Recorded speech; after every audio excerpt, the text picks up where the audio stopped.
Hello everyone, welcome back to my channel. I'm your host Miss KK and this is The Wave. Today I am finally bringing the video that I said I will do on how grateful I am for the many things my siblings have done for me. So I'm doing this video in context of Black Text, and I'm doing it really as a follow-up on the interview I had on NBC, because after that interview I realized that a lot of us are really worn out, especially if we are giving to people that are ungrateful for what we are doing for them. So we either are supporting a sibling or a family member who really never say thank you, who constantly come back for more, and who is actually feeling entitled to that help. And I just want to encourage you that if you are sitting here and you are a giver of Black Text and people are ungrateful, please just remember that even if they're not grateful, someday your efforts are gonna pay off and someday it's gonna manifest. So because when I'm thinking now, I don't know if I really ever said thank you to my siblings, because at some stage I might have been in that mentality that actually they ought to provide for me. And if you are a recipient of Black Text, you really need to start being grateful for people. You need to start thank you. You also need to act as a grateful person. So for example, if you have a sister that is married and is still supporting you, and let's say your sister just have a baby and you know your sister needs a nanny over a holiday, so you could volunteer to go babysit for your sister over holidays when you are at home for semester break, for example, so that you can just show how grateful you are. So this is really the context in which we are going to have this conversation today. So to just give a bit of context so that you actually don't say I'm giving this video out of a privileged space, I grew up in northern Namibia and I come from a family of 7 siblings, and I am the last born of that pack. My mother was widowed at 32 and my dad was a breadwinner, so that meant that my mother at 32 years old was left with 7 kids and having to fend for all of them. The one really great thing that I realized that my mother didn't do is give up any of us, and it's something I've seen it happen in a lot of Shuambo culture, where when one of the parents pass on, then siblings are split to try and lessen the burden on the remaining parents. But sometimes it's a good thing, because that remaining parents might not have the means to provide for all these kids, but sometimes it does more damage, because you then have one siblings alienated from the rest of the siblings, and the way we grieve is different. You are now separated from your remaining parents, you are separated from your siblings. You might not actually be well received by the siblings of the auntie that is adopting you per se. So I really just have a lot of dynamics, and I'm really grateful that my mother kept all of us as one family, and we were able to survive and just do with what we have nonetheless. So my brothers had to actually fill in the role of deputy father quite early in life. I remember they had to take gap year after university, and every time they would come for holiday, they would get a holiday job in welding, and my brother became a really, really good welder, and I'm gonna show one of his products here. Really super proud of my brother, and through that we're actually able to get out of this chain of poverty. Anyways, so I'm going to mention one thing each of them did that I really, really am grateful for today. And if you're sitting here and you are giving on Black Text, consider doing any of this, because it might really significantly improve your siblings' life and eventually improve your family's life. Or if you are a recipient of Black Text and you've received any of this, remember that this really, really can change your life, and you need to take it very seriously. So the one thing that my elder brother John did was he decided, I'm going to study in South Africa, and he's going to carry me on his medical aid as a dependent in order for me to be able to study in South Africa. So if you don't know, most of the universities in South Africa, because you are a foreign student, you are required to be on medical aid, because you technically don't qualify for state healthcare, because state healthcare is supposed to just be for its citizens. So I had to be on medical aid, and my brother really carried me on that medical aid. And if you all know how expensive to have a dependent on medical aid is, you would appreciate that. So because of that, I was able to go to South Africa and be able to pursue my study as a CA. Had I studied in Namibia, my journey would have been longer. I've seen friends that have studied at UNAM and they really struggled here and there in the CA journey, but I had a smooth ride because I had that head start. So that's the one thing I'm really, really grateful for my brother John for having carried me on his medical aid. Number 2, my brother Willie. Willie is the welder, and John was also a welder. He just dropped it somewhere along the way. Willie was a welder, and Willie actually funded the trip for my graduation. So I went with my brother for my first and second graduation. He paid for the transport cost, the accommodation for me, my mother, and him, and my friend actually for the second graduation. And I was like, wow, I'm really super proud for my brother. And I think it's because it really is something that meant a lot to me. And if I had gone there for graduation alone, I wouldn't have felt supported, and I just felt like my family appreciated it. And because my graduation is in South Africa, it actually gave my mother the opportunity to go out of the country for the first time.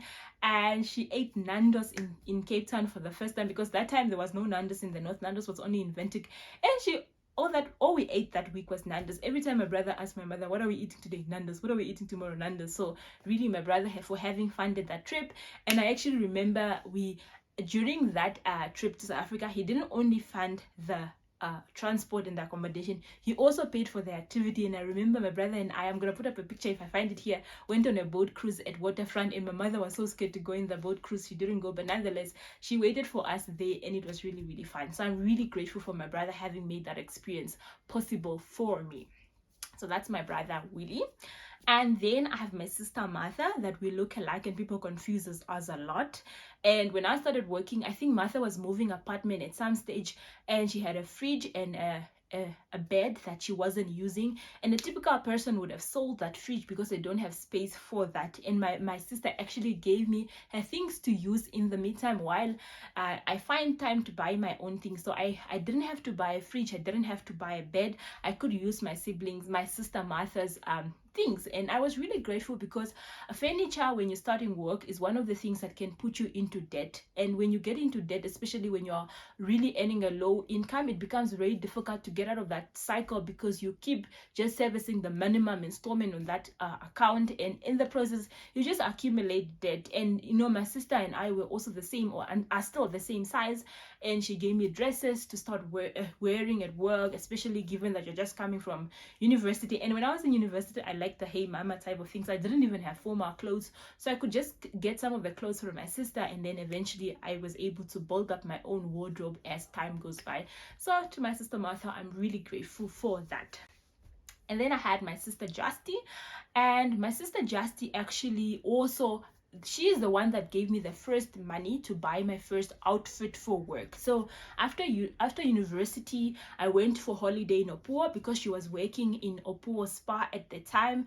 And during that holiday, she actually gave me money to go shop. And I remember I bought a few formal clothes in style, and that was really exciting, because I really had no idea where I was gonna get the money to buy the clothes to start working. And I realized that during that holiday, I didn't want to ask my brother, because my brother had just paid for my ITC exam. So if you are a CA, generally the first month of your working career, you are on study leave, and you need to write an initial test of competence.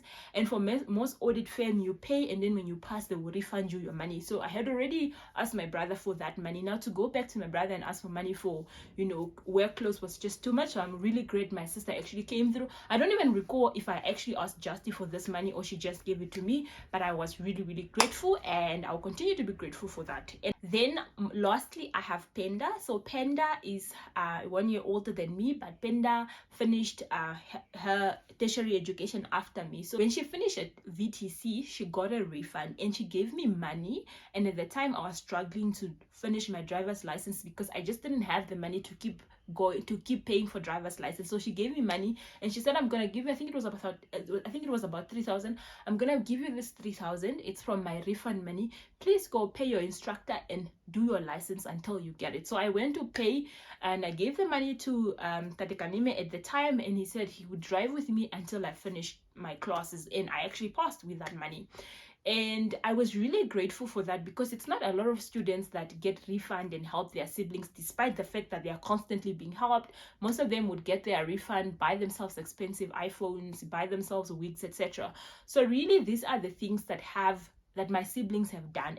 These are not the only things that they've done, but these are the things that they've done from a Black tax context that I continue to be appreciative of, and that I continue to be grateful of. So the reason why I'm doing this video is for you to realize that there is a lot that people are sacrificing. So my brother John, at the time for putting me on his medical aid, was also contemplating on going to further his studies. So that meant that he had to delay that decision for him to be able to actually, be able to carry me on the medical aid. My brother Wilbert, and we all know teachers don't make that much money. For him to fund a whole South African trip for 3 people, pay accommodation, pay trips, he must have saved for this money, or he must have made other means to be able to actually fund, to make this possible for me. My sister Martha for actually having not sold her furniture and give it to a younger sister to use means that she's losing out on money she could have potentially gotten. So this is sacrifices that people had to make. My sister Justy working in a poor spa and affording me the opportunity to shop means that she also had to sacrifice some money to be able to make this shopping possible. And lastly, my sister Panda for just giving me her refund money just realized that she needs to make some compromises because I've been helping her and she really wants me to get a license, and that enabled me to be able to afford to be able to be granted the opportunity to drive a rental car, because at the time I had an audit client that required your driver's license to be older than 18 months if you are to get that car when you are in the north. So really, these are all things that were done of sacrifices, and I ought to be grateful. So go and say thank you to someone that has helped you. Go and say thank you to someone that is still helping you, and do an act of service for someone that has helped you. And if people are not being grateful for the things that you've done for them, remember that these things are gonna pay off someday, and if they realize, like me realizing a few years later, they might come back and say thank you. Thank you so much for tuning in. This was really just a video, not really educational in a way, but I just wanted to put it out there. And if this is the type of content you like, normally we talk about topics related to personal, family, and business finances. If you like this type of content, please subscribe and share the videos with your friends and family. Until next time, it is goodbye.